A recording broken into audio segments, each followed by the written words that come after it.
राजेश और सीमा की शादी को 20 साल हो चुके थे। उनका एक बेटा था जिसका नाम था अमित। अमित पढ़ाई में बहुत तेज था और पिता की तरह जिम्मेदार भी। उसे जो भी काम उसके माता पिता देते वह निसंकोच सारे काम आसानी से कर लेता था। समय आने पर अमित के माता पिता ने अमित की शादी राधा से तय कर दी। राधा के माता पिता यह चाहते थे कि राधा और अमित एक बार एक दूसरे से मिल ले। अगर दोनों को पसंद आते हैं तो फिर उनकी शादी करा देंगे।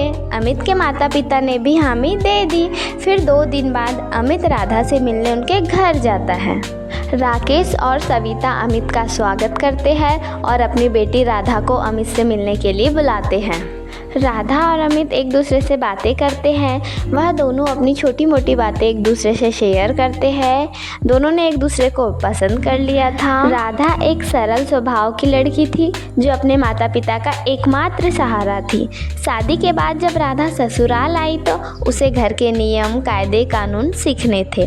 सीमा जो घर की मुखिया थी थोड़ी सख्त और परंपरावादी थी। शुरुआत में दोनों के बीच अनबन हुई क्योंकि सीमा चाहती थी कि राधा हर काम पर उनकी बात माने, जबकि राधा अपनी स्वाभाविक सोच से काम करना चाहती थी। राधा बिस्तर में लेटे लेटे यह सोच रही थी कि उसकी सास उसके प्रयासों को तो समझती ही नहीं है।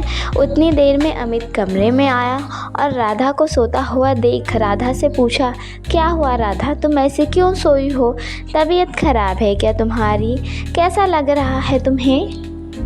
राधा ने अमित से कहा कि मुझे ठीक लग रहा है, परंतु सासू माँ मेरे प्रयासों को तो समझती ही नहीं है।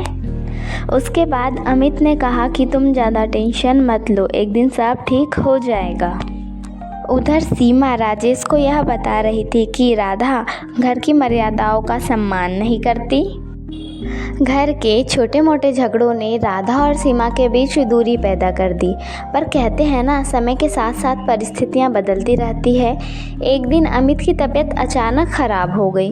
पूरा परिवार घबरा गया, लेकिन राधा ने निडर होकर अमित का ध्यान रखा। पर उसके चेहरे से डर और चिंता साफ झलक रही थी। सीमा ने देखा कि राधा सब कुछ भूलकर अमित का कितना ध्यान रख रही है। इसी दौरान सीमा ने भी अपने कड़वे शब्दों पर पछतावा किया। बाद में सीमा ने राधा से बात की और कहा, मैं जानती हूँ कि मैंने तुम्हारे साथ सही व्यवहार नहीं किया, लेकिन मैं तुम्हें अपनी बेटी की तरह मानती हूँ। फिर राधा ने भी कहा, सासू माँ, मैंने भी बहुत सी गलतियाँ की है, पर मैं चाहती हूँ कि हमारा रिश्ता सिर्फ सास बहू का नहीं बल्कि माँ बेटी जैसा हो। उस दिन से दोनों के रिश्ते में प्यार और समझदारी की शुरुआत हुई। राधा घर के कामों में सीमा का सहयोग करने लगी और सीमा ने भी राधा की राय को सम्मान दिया। परिवार में खुशहाली लौट आई। वक्त के साथ साथ राधा और सीमा ने मिलकर परिवार की सारी जिम्मेदारियां निभाई और एक दूसरे का सहारा बनी।